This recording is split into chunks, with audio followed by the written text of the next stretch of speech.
अल्हम्दुलिल्लाह इमरान खान साहब का कोयटा बिजली रोड थाने वाली एफआईआर में मुकदमा बलूचिस्तान हाई कोर्ट ने मुकम्मल तौर पे खारिज कर दिया।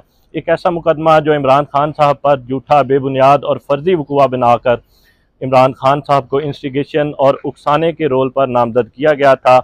और ये ऐसा केस है जिसमें 2 दफ़ा इमरान खान साहब के वारंट गिरफ्तारी जारी किए गए और रोज़ जब खान साहब जमान पार्क में थे और तमाशा बनाया जाता था कि कोयटा पुलिस लाहौर पहुंच गई है और इमरान खान साहब को इस केस में गिरफ्तार करके कोयटा ले जाएंगे। लेकिन उसके बाद हमने बलूचिस्तान हाई कोर्ट से रुजू किया और उनको बताया कि किस तरह इमरान खान साहब को इंस्टिगेशन और उकसाने के रोल पे नामजद किया गया है, जो कि झूठा और बेबुनियाद वक़ुआ बनाया गया।